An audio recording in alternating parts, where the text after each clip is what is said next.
Coming up next. Important from my perspective to understand what the heck is going on in the brain when somebody has an alcohol addiction or any type of compulsive behavior. Because when somebody hasn't struggled with a compulsive behavior before, I know for me, when I was a kid, my mom smoked cigarettes and I would be like, why can't she just quit? Like, it would make me so mad that she couldn't just quit. And she tried, but she just couldn't quit.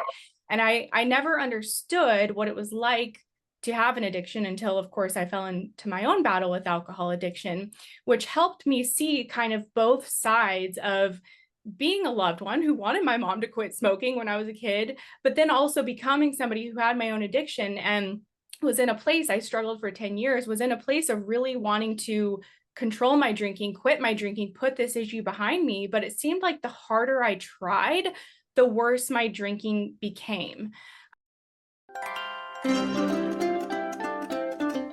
Welcome to Faith Over Addiction podcast, where the chains of fixing and striving are broken and joy is rediscovered in Christ. You are here because you know there's more for you, a life beyond addiction's chaos, rooted in God's peace and promises. This is the place where Christian women like you learn to release the weight of fixing and striving and instead lean into God's strength to create a home filled with love, grace, and hope. She is clothed with strength and dignity. Proverbs 31:25. That's you. You may not feel like it yet, but you are stronger than you know. And God has so much more for you than carrying someone else's addiction. Here, we'll uncover how to set healthy boundaries with love and a little humor. Find resilience and grace in the messy moments of life. Celebrate small victories and embrace joy like never before. Lean into God's promises for restoration and strength because He's not done with your story or your loved ones. This is your invitation to rise up, embrace your worth in God's kingdom, and take back what's been stolen by addiction, your peace, your joy, your future. Your faith is the foundation and your boundaries are the bridge, and God's truth is your guide. I'm Tanya Gioia, your host and fellow traveler on this journey through the chaos of addiction. I'm here to cheer you on, equip you with tools that work, and share the truth that's changed my life. The joy of the Lord is your strength. Nehemiah 8:10. Together, we'll uncover how to create safe, loving space for healing, starting with your own heart and home. By setting boundaries, trusting God's plan, and embracing His truth, you can reclaim your joy, your peace, and your family's future. Then you will be able to stand firm for your family and legacy as a kingdom daughter, a woman who can laugh at the days to come, knowing her identity is secure in Christ. So grab a cup of coffee or tea and get comfortable. Let's walk this journey together. We're about to take back what's been stolen, create a safe, healing space for you and your family, and rediscover the joy God has waiting for you.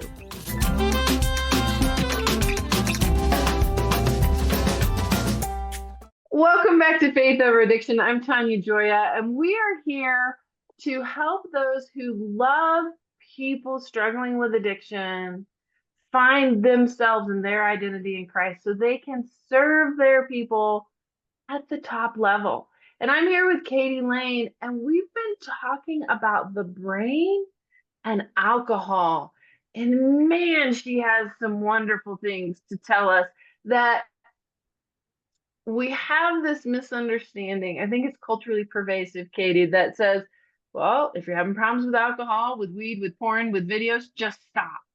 And that's not how the brain works. Can you give us more in-depth understanding of why it's not that simple? Yes. And I think as we were talking before we hit record, like it becomes so important, not only for those who are struggling with an addiction, but also those who are loved ones supporting those who are struggling. It's really important from my perspective to understand what the heck is going on in the brain when somebody has an alcohol addiction or any type of compulsive behavior. Because when somebody hasn't struggled with a compulsive behavior before, I know for me, when I was a kid, my mom smoked cigarettes and I would be like, why can't she just quit? Like, it would make me so mad that she couldn't just quit. And she tried, but she just couldn't quit. And I never understood what it was like to have an addiction until, of course, I fell into my own battle with alcohol addiction, which helped me see kind of both sides of being a loved one who wanted my mom to quit smoking when I was a kid, but then also becoming somebody who had my own addiction and was in a place, I struggled for 10 years, was in a place of really wanting to control my drinking, quit my drinking, put this issue behind me. But it seemed like the harder I tried, the worse my drinking became. Logically, I would approach it, I'd go through a bad bender, I'd be drinking for a long time. And I just lean on my own story to kind of help people understand what's going on in the brain of a loved one who's struggling with an addiction. So I was somebody who, I sincerely, with all my heart, wanted to get my addiction to alcohol behind me. And that led me to I went to a couple AA meetings. At the time, I wasn't a believer. It just wasn't for me. Tried different health fasts, going to retreats, seeking out my purpose, like so many different things. I tried to quit my drinking probably dozens of times over a course of a 10-year period. And what I found is I would get a couple days, a couple weeks, or even a couple of months sober, but that incessant chatter and desire for a drink never went away. Even when I was sober for 6 months, I wanted to drink every single day. And it was just like white knuckled, okay, I'm not going to drink today. And I didn't know it at the time, but I know it now, that the reason that was happening is because just because I was sober from the substance did not mean my brain was no longer addicted to the alcohol. When we learn an addictive behavior, and I say learn because a lot of doctors and biologists in this field are viewing addictions more as a learned behavior. Like, some of us are born with a propensity for an alcohol addiction. For example, it runs in my family, so I have that genetic predisposition. Right. But if I never would have drank, or maybe would have drank one glass of wine once a month, I probably wouldn't have developed an addiction to alcohol. But by repeatedly using the substance, my brain learned to like the alcohol and learned to crave the alcohol and learned to look for the alcohol. And so over time, my brain fundamentally changed. The addiction to alcohol became hardwired in my brain. And so when I tried to quit drinking, what would happen is my brain there's actually a phenomenon called the alcohol deprivation effect. What would happen is my brain would become deprived of the alcohol that it was used to getting. And it's not just the alcohol, but the endorphin reward that the alcohol provides. Substances, porn, gambling, whatever, they're addictive because they're super rewarding for the brain, and the brain equates reward to pleasure. And so if we are no longer using the addictive substance, the brain is still wired to look for it and crave it. It's actually a primitive kind of survival part of our brain that is impacted here. And I gave you the example before we hit record, like, if we're going to go on a fast, for example, and abstain from food for even 24 hours in the morning, when you're not that hungry, it's like, great, I'm super motivated. But by the end of the night, what's happening is you're like dreaming of any kind of food and you just want to eat and you're obsessing on it. A similar thing happens when we have an addiction. So logically, we can say, okay, that's it, I'm done. And they mean it. But by day 1, day 2, week 2, month 2, the obsession just gets louder and louder. And what research shows with the alcohol deprivation effect is that if and when someone relapses, which most people do relapse after they try to quit drinking, they end up binging on it. So that's like, I gave you a lot of information there, but that's a little bit about like what the heck is going on in the brain when someone has an addiction and the insanity of it. The brain is truly changed. I kind of like to say my brain was hijacked by the addiction. So even though the real me, the logical me was like, why am I doing this? I have a career, I have a family, I love my life. That was me, but the addiction was louder and stronger. And so it would almost like be this thing, I've heard people call it like a parasite. It would just drive me to do the behavior that I didn't want to do, but was almost like this survival compulsive need that I had to do. As you are in that frame of mind, what are you thinking about? How does the brain just kick in and go, this is it? I don't care what it costs me. I don't care the relationship it costs. Yeah. And that's the thing that that I didn't honestly realize when I was in the middle of my addiction, how much I was obsessing on alcohol, and still until I went on a treatment that repaired the brain, and I was no longer obsessing on it. And I could see the contrast, because with it being a learned behavior, it's progressive. I learned this over years. And what was going on in my brain when I was addicted to alcohol was I would wake up I was a daily drinker for nearly 10 years. I'd wake up every day and say, that's it, I'm not drinking today. I drank way too much last night. I need a day off. And I would mean it. And I wouldn't have alcohol in the house. And I would like think about what I'm going to do that night and all of that. By 11 o'clock, I start thinking, some wine would be good tonight. That sounds really good. And that chatter of, do I have wine? Should I drink? No, I shouldn't drink. It built over time. So again, kind of like when we're fasting from food. Okay, no, I'm not eating. I'm not eating. Don't think about it. Don't think about the pink elephant kind of thing. The more, like as the day would go on, my brain, the chatter for the drink would just get louder and louder and louder. And I would try to fight it and say, no, I'm not drinking tonight. I made that commitment to myself. I'm just going to go home. But by the time 5 o'clock rolled around, I'd be going to the store to pick up a couple bottles of wine and be putting off the alcohol-free day for tomorrow. So it becomes like this compulsion, and that mental chatter or that craving to use or consume gets louder and louder, to the point to where it's like, you're like, I would rather just drink and sacrifice, whatever, just to get my hands on some alcohol. And this is, I heard a scientist describe it that way, where it's like, if you are dying for water, like if you haven't drank water in 3 or 4 days and you're dying of thirst, what would you do to get your hands on some water? Like you might do some things that your logical self would be like, I would never do that.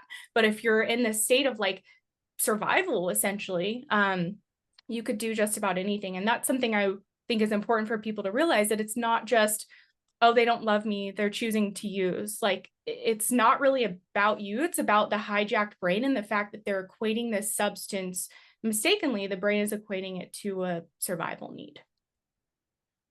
Why is discipline, habit, changing your route home, going to find somebody else to talk to, why was that not a shifter? Why did that not work? For me personally, because it was like trying to fight a forest fire with like a glass of water. It's like just what came to my mind. It could work momentarily, or maybe for a day, or like I was sober 6 months one time. That was the longest stretch I made it. And it was a fight. Like you hear people in recovery talk about that. It's just a fight to not use, or a fight to drink every day. And so I could use these things, but it was kind of like, again, I keep going back to food, because maybe people, if they don't have an addiction, maybe they can relate if they've tried fasting. You can only distract yourself so much, but the hunger gets louder and louder and louder, and eventually you're going to give in to the urge. And so, I don't pretend that doesn't work for everybody. Like some people are able to distract themselves and rebuild a life and overcome the addiction that way. But if you look at data, it's estimated that 80% or more of people who, for example, go to an inpatient rehab, 80% of those people or more will relapse within 6 months. Why is it? Why did they, put their life on hold and go into treatment for 30 days just to relapse? Like, did they not really want it?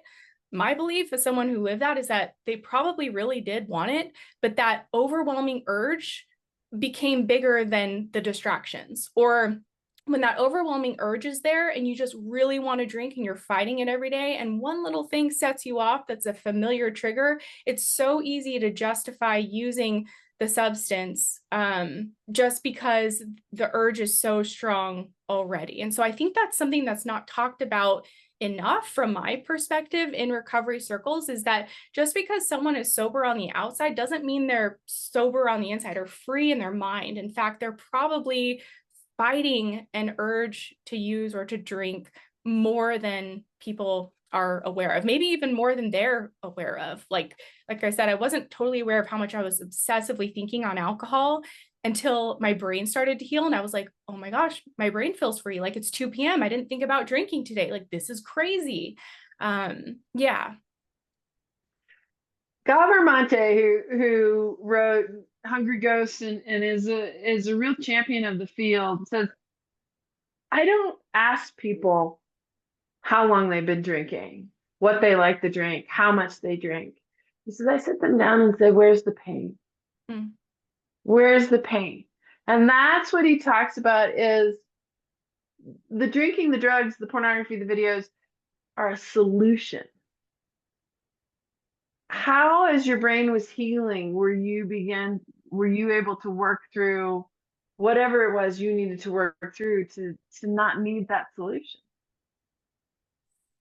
Yeah, so that's something that's interesting to me because when I started drinking, it was in my early 20s. It was really to do what people in their early 20s do, drink, party. You know, it wasn't because of a traumatic event necessarily. Now, I believe everybody has trauma or whatever you want to call it, some, you know, wounding, big trauma, little trauma, and people do drink for those reasons. But in my case, how I really view it, and this is true for people I work with as well, not everyone, some people do drink really correlated to a traumatic event, and that's why they are drinking. But for me, I think a lot of my drinking was because my brain had changed. It had become hardwired to crave the alcohol and drink the alcohol. Our brains love to learn habits just to become more efficient. And so it was something that I learned to like to do in response to anything, whether I was happy, sad, bored, lonely, doing a 5K run, on vacation, my day off, you know, anything was a reason for me to drink. And so for me, it wasn't a result of, okay, I have to heal this trauma and then I will be well and be able to overcome my alcohol addiction. In fact, I healed from my alcohol addiction, and years later, after I was healed, I dealt with some trauma that I didn't even know was there, but was actually causing some chronic health issues, pain and Right. stuff as a result of repressed emotions. So I might have a different perspective than Gaber, Mate, or others, where I don't think there's 100% direct correlation that trauma is why you're drinking. I think for some people, and I just talked to a lady today, actually, she's like, I don't think there's like a reason why I'm drinking. I just like to drink. It's what I do every night. And so Right. for those people, I think we all, again, have, you know, we drink to cope, to numb, whatever, but it's not necessarily, in my view, like a direct correlation, my view. When oftentimes we find when people are using it could be food, it could be exercise. You know, when we grow the prettier plant, nobody bugs us, right? If we're exercising too much or we're working too much or all those things, nobody bugs us. They leave us alone. Or, you know, maybe I have a consistent yoga practice that I won't stop. When you're putting that in front of God, in front of the Holy Spirit, what are you doing? What do you sense that you're doing? How did that work on your faith journey, on your believer journey? Okay, can you clarify the question just so I can make sure I understand what you're asking? Sure, absolutely. So oftentimes folks will say, well, as soon as I get the drinking cleared up, or as soon as I get this cleared up, then I'll be back in church. I'll be back in my relationship with God. And then there are others like Brennan Manning with the Ragamuffin Gospel and some other places who were great men of faith, but were never able to shed an alcoholic issue or a drug issue. They were able to really be prophetic and have a relationship with God, but also still struggled. How does your faith journey fit into that? Well, mine is a little bit different in that I actually came to faith 2.5 years after I got sober from alcohol. So I was not a believer while I was struggling, but I will say I got healed from the alcohol. I was no longer drinking anymore after I completed the treatment and was seeking, I was very spiritual. I was like very much in the new age, kind of seeking that world. And so I heard someone say, like, if you're really hungry for truth, you're going to wind up at Jesus Christ. And I think that was true. I was just so hungry for spiritual truths. But when I came to Jesus, I realized I was kind of looking in all the wrong places for that. But I think I understand maybe what you're saying, where we kind of think that we have to be cleaned up before we come to the Lord, which, you know, I think any sincere believer probably realizes to some extent, or I hope they do at least, that that's not true, that the Lord really meets us where we're at in our mess and wants to walk with us. But it is a caution around, are we putting idols above him? Is my, exercise routine now more important than like prayer and, making Jesus Lord of my life kind of thing? So I don't have that experience of being a believer and struggling with addiction, alcohol addiction, but there have certainly been other things, over the years that the Lord has convicted me on. And he's so gentle with it, in that he just shows us these shortcomings or habits he wants us to change in like the, most gentle, subtle way. Anyone who has the Holy Spirit knows how the Lord works. So yeah, that's my experience. What is the method? We've been talking all around it. What is the method? And share with us how that works. How do you even find out about it?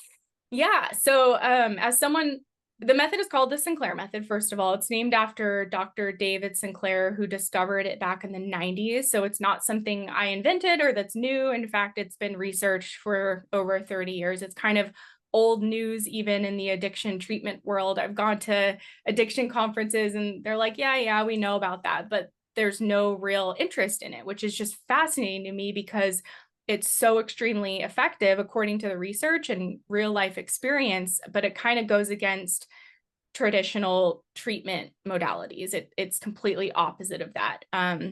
So how I learned about it was back in 2017. I had been struggling with my drinking for 10 years almost, and was just constantly looking for alternative solutions. Like I would always listen to stories of people who quit drinking and they would be super inspiring, but I never understood the how, because I tried to quit drinking and I couldn't stay sober for the life of me because of that incessant urge and desire to drink, to where I was literally willing to throw away my life just to keep drinking. And like I remember like right before I learned about the treatment, I was like, well, I guess I'm just an alcoholic. Like, it's just who I am. Maybe I'll live a shorter life. Maybe I'll get cancer. Like that was the state of mind my addiction had brought me to, that I was just willing to sacrifice my life basically to keep on using the substance. But I really did want to get the issue under control. I was just so defeated and couldn't figure out how. So searching on the internet one day, I came across a TEDx talk that has like 5 million views now, about a woman who overcame her alcoholism with this little known treatment. And it sounded too good to be true, because something that's unique about the protocol, and I don't know how people will feel about this, but it's actually started while you're still drinking alcohol. So it really meets someone where they're at, because someone who's addicted to a substance, the thought of never drinking again, even if we really want to get this issue under control, if we're honest with ourselves, that's terrifying, because we are addicted to the substance. We're equating it to a survival need. And so with this treatment, what it is it started while somebody is still drinking, and it actually uses a generic medicine that's been around for decades, that's very cheap, non-addictive, called naltrexone.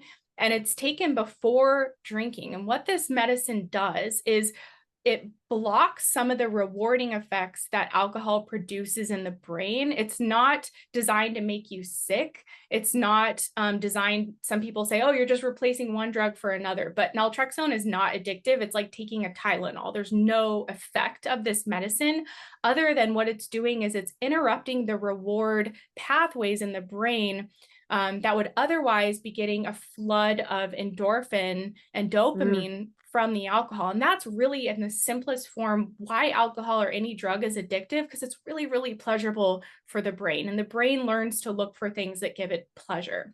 And so when this medicine is taken over time and someone drinks, they do the same behavior, but they're not getting the same reward.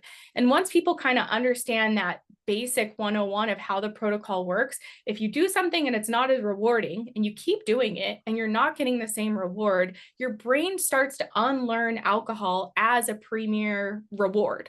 And so what happens for a lot of people over this treatment is their craving and that compulsion for alcohol starts to quiet down to where they just aren't thinking about it as much.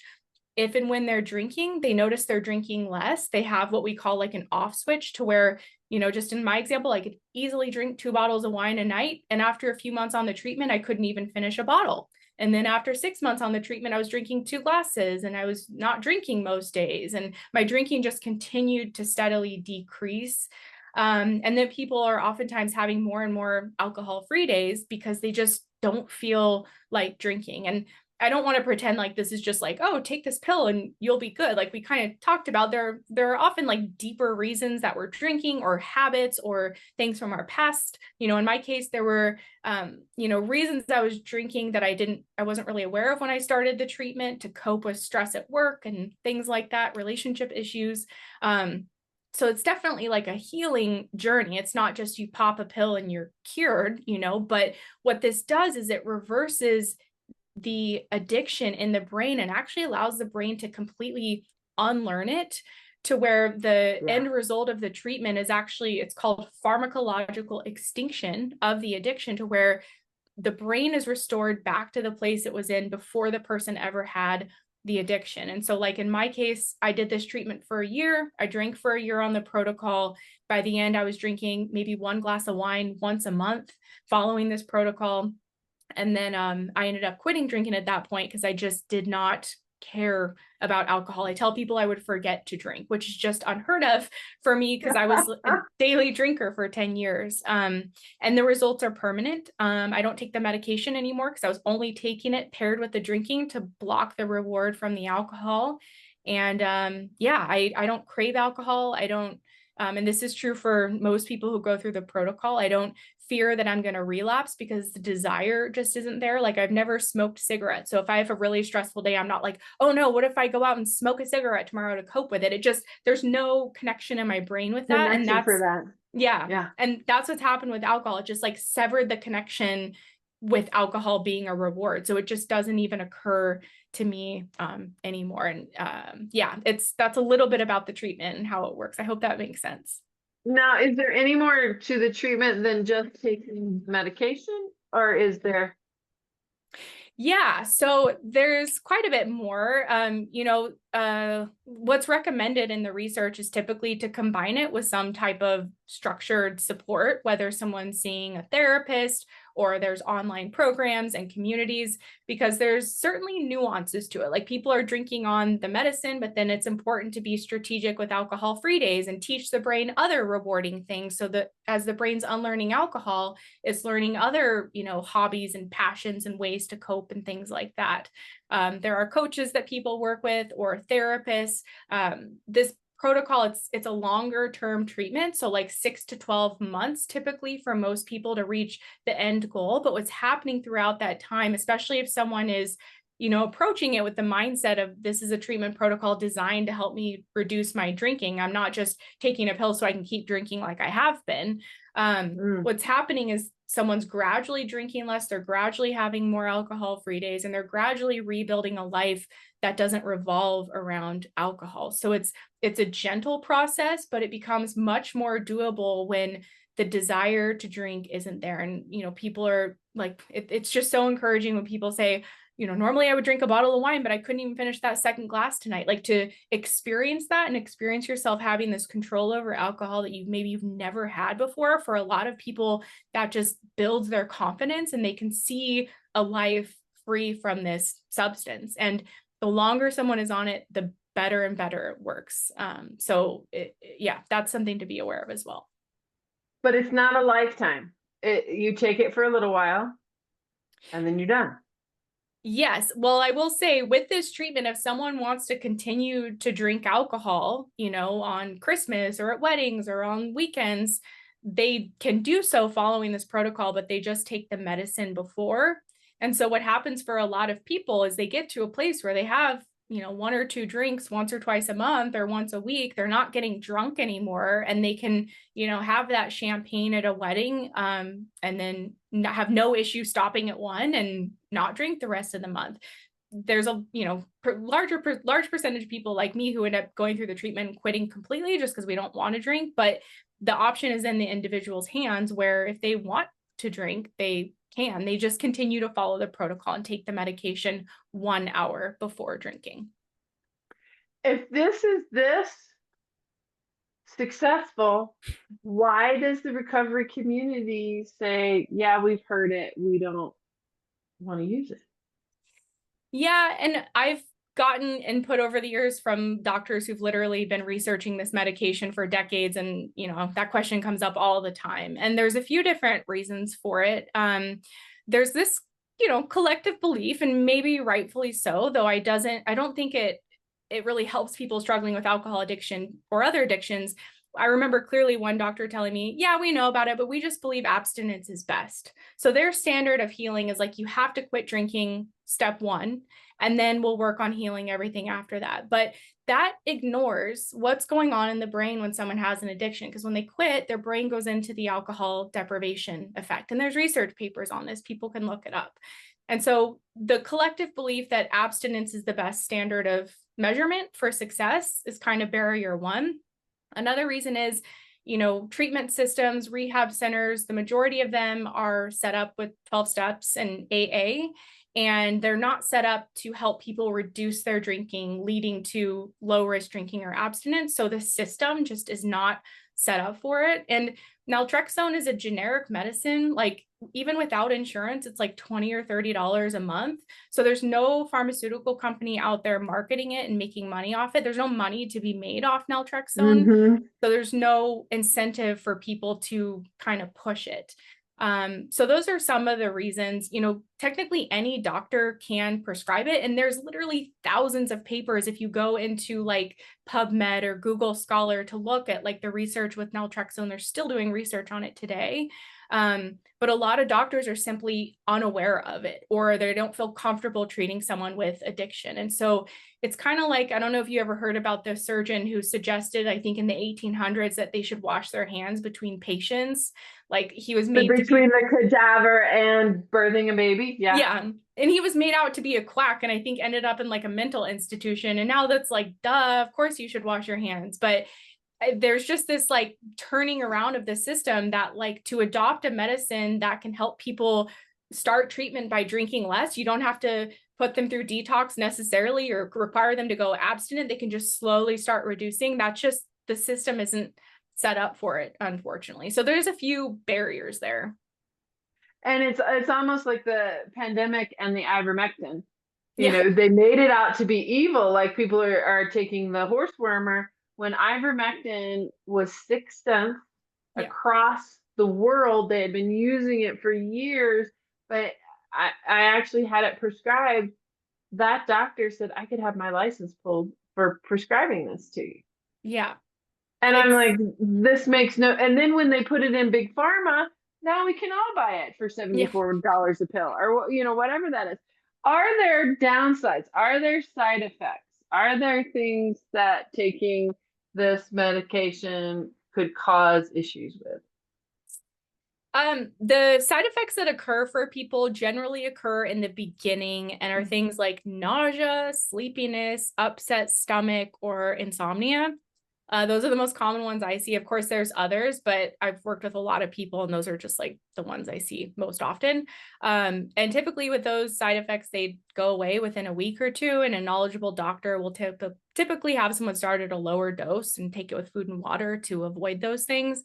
But long-term, naltrexone is not addictive at all. So there's no risk of developing an addiction to naltrexone. And I was actually just on a call this morning with some physicians who work in this space. And there's even research papers coming out now that people with even liver disease can take this medicine, and it helps them stay sober, or to help them fix their drinking or reduce their drinking. It's an anti-craving medication as well. So I should say that this medication is also used for people who, like, say they're sober now and they want to stay sober and they don't want to use the drink reduction approach. It can work in some individuals to help quiet that craving, even if they're not pairing it with the alcohol. So there's no risk of dependency on it. It's a pretty benign medicine. It's been around since the 80s. It's like decades it's been around and used. It's just, really, there's an article recently that came out that said less than 2% of people who would benefit from naltrexone are actually offered it. So it's just this wild like thing that, and people tell me that, if it's so effective, then why isn't everyone using it? It's like, it's a great question. And, there's some reasons for it. And I don't think there's I mean, I hope there's not like this huge conspiracy against it, but the rehab system is like a multi-billion-dollar industry with some big players and big budgets, and they count on people relapsing because the failure rate is so high. So it's like repeat customers, you know, the insurance covers it. So there's a lot of money to be made. And if someone can go to their doctor and get a medication that's $30 a month, and they can do it at home and work with a counselor, like that's like what, a couple $100 at most to like get better. It's just, there's not a lot of money to be made in it. What is it useful for things other than alcohol? Could it be used for drugs, pornography, video games, you know, whatever else we are addicted to? Is it the simultaneous taking of it that produces the effect? Yeah, it is. There's research into it for several other things, for marijuana use disorder, for gambling disorder, for porn addiction. I actually have a success story on my YouTube channel with a gentleman who went on it for alcohol, was not expecting it to address his compulsive sex disorder, but it worked for both. And he was like, oh my gosh, it helped both of these things. So yeah, compulsive sex addiction, porn addiction, even binge eating. It can help people with binge eating. It's used for weight loss in some people to help regulate their appetite. It was originally, like when it originally came out, it was for opioid addiction because naltrexone is an opiate blocker or antagonist. So if someone's taking a daily naltrexone and they try to use opiates, there won't be any high or effect. It'll block it. So it's used for that as well, but it's more so used for alcohol, but it can, be used for several other behavioral addictions as well, or substance addictions, cigarettes even too. There's a couple studies on that as well. So we're still in an opioid crisis. Why are they not using it for what it was designed for then? Well, I don't know a ton about that, but what I do know is that like what they're doing with, I'm not an expert on this, but I know someone who is an expert who kind of shared with me that Suboxone, or the other one I'm forgetting right now, putting people on these substances that are expensive and also addictive, and they have to stay on them long term. Like when people go on Suboxone, they are basically told they have to stay on it for the rest of their life. So it creates this dependency to another substance. And so again, like there's money to be made there. And that's just like my little opinion, but that it's a good question as to why it's not. And I do know people, because I get comments from people who are on it who were addicted to opiates and are now on this, but I don't know why it's not more prominently used for that. Should be. What a puzzling idea. And if it can break all these other things, so it is really puzzling that it's about the pairing and the blocking and the not creating the high. Yeah. Because we know that if we eat something and it's rotten, or it has, you know, some adverse effect to our system, we will probably avoid it, even if the next time we see it, it is in good shape. It wouldn't have caused that illness. Our body goes, stop. We were really, really sick the last time we drank that or ate that or used that. Let's not do that again. But you're saying this does not make you sick either. It's like some people can have nausea in the beginning as a side effect to it, but that typically goes away in like a week or two. But it's not designed to make you sick when you drink. Like Antabuse is a different medication where if someone is on that and they drink, they can literally like get very, very ill. It's even like it risks death, I think. But with naltrexone, it's just muting the reward from alcohol. And it's not something that's necessarily super obvious from the get-go. It more builds over time the more you repeatedly drink and don't get the reward. Just an example, in my case, if I had 2 drinks, I would be like obsessing on the third and the fourth and where's the other bottle? Like my brain would just be going. But with this, after probably like 4 months on the treatment, I would have 2 drinks. I'm like, ew, I don't want a third. That sounds gross. I tell people it's kind of like if you don't have a binge eating disorder or sugar addiction, but you have like a big piece of chocolate cake and it's delicious and rich and sweet. And you're like, yeah, that was really good, but I don't want another one. Like that just sounds gross.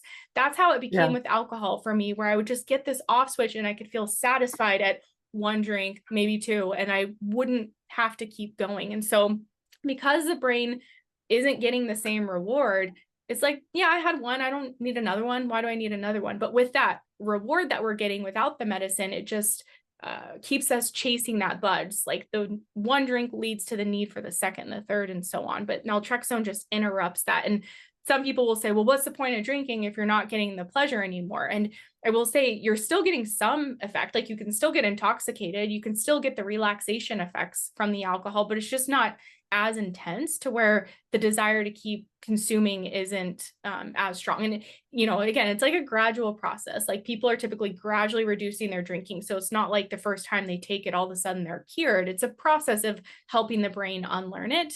But man, after a few months, a lot of people have seen some pretty significant changes in their drinking, even if they're not where they want to be yet. So Katie, how do families reach out to you? How do they find more information? Maybe their person is not ready to do anything, but how can they get more of you and more understanding? Yeah, my website, thrivealcoholrecovery.com. I have lots of information and free resources about the treatment. I'm also Thrive Alcohol Recovery on YouTube, TikTok, Instagram, other social channels. I've done a lot of interviews with success stories, even some family members as well who've kind of seen their loved ones go through the treatment. I have tons of videos on YouTube, and of course they can do their own research. It is getting to be more well known. Like, PBS NewsHour just did a segment on this last year. Very Well Mind has an article on this treatment. So if you search like the Sinclair Method, you'll find a lot of information out there, especially from the last couple of years. It is gaining more traction, I think. That's awesome. And then what do you do when you work with clients? How do you pair up? What is your process? Yeah, so we have at Thrive, we have a private online program that is completely centered around naltrexone and the Sinclair Method. So we work with specialized physicians in all 50 states that prescribe the medicine. And then our program really walks people through it with the day-to-day guidance and support, helping them kind of know what to expect as they get started and progress through the treatment. We have coaches and therapists and groups and community, and really everything that someone would need to go through this treatment protocol. And it's all private and online. So you can do this without walking into a meeting, without, leaving your job, doing the treatment center, all those types of things. And for you, can you give us kind of a roundabout cost of what it would be to spend 6 months to a year with you? Yeah. And to your point, like we have people that are like, they can't leave their family or their job and go away to a rehab. And so this treatment, you can do it on your own schedule from home. It's totally flexible and on your time. In our program, we have monthly and annual subscriptions, and our annual plan that is most important. We have kind of different levels for people, but it's about $1,100 for the year or $99 a month. And then there's more like premium plans if someone wants one-on-one coaching, that's a bit more. But yeah, it's about $1,100 or $99 a month for like our most popular plan. And we tell people to give this treatment a year for full results, just so they have that mindset that this isn't a quick fix. But some people will get there in 3 to 6 months. Others could take 18 months, but typically it's like a weight loss journey where like you're continually seeing progress as you continue forward with the treatment. And the program doesn't prescribe, but you would be able to give them the name of somebody, a doctor in their state, in their area where the prescription could be handled. Yes, we can refer them to, we have online physicians we work with in all 50 states through telemedicine that prescribe. And technically any doctor can prescribe it. Some are totally willing, some are not willing at all. So if someone wants to ask their doctor about it, they can. I would just say if the doctor says no, don't be surprised. That happened to me. I just talked to a lady it happened to today. Again, just because there's this huge lack of awareness around it, unfortunately.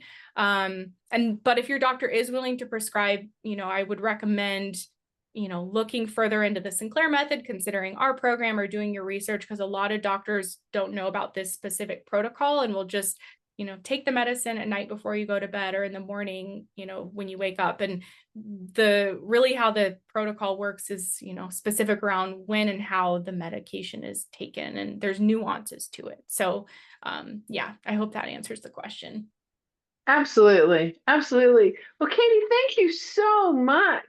Tell us again where we can find you And I'm assuming they can get right on and look at what the program's about, look at what they see, and share this with loved ones and with friends and family. Yeah, I just want to say thank you. You asked really good questions, and this has been such a really awesome conversation. I've enjoyed it so much. So thank you, Tanya. Yeah, they can find us at thrivealcoholrecovery.com. And our socials are all linked from the website as well at the bottom. Nice. So if you want to see the videos and things, you can head there as well. All right. Well, Katie, thank you so much for your time. Thank you. Thanks so much for tuning into the Faith Over Addiction podcast. Remember, nothing changes until something changes. Today is your day to step out in faith and make a difference. You are a daughter of the King, a woman who can spark incredible ripple effects of hope and healing, not just in your own life, but in your family, your community, and God's kingdom. If this episode encouraged you, bless someone else by sharing it. Send it to a friend who needs a little hope, or post it on Instagram and tag me. I'd love to hear what resonated most with you. And hey, if you're ready to reclaim your God-given identity and create a safe, loving space for yourself and those you care about, let's talk. Book a quick call with me today, and I'd love to hear your story and help you take the next step. Oh, and don't forget to head over to Apple Podcasts, search for Faith Over Addiction, and leave me a review. Your feedback not only makes my day, but helps other women find this podcast and step into freedom too. You are strong, you are loved, and the joy of the Lord is your strength. Nehemiah 8:10. Until next time, keep walking boldly into the life God has for you.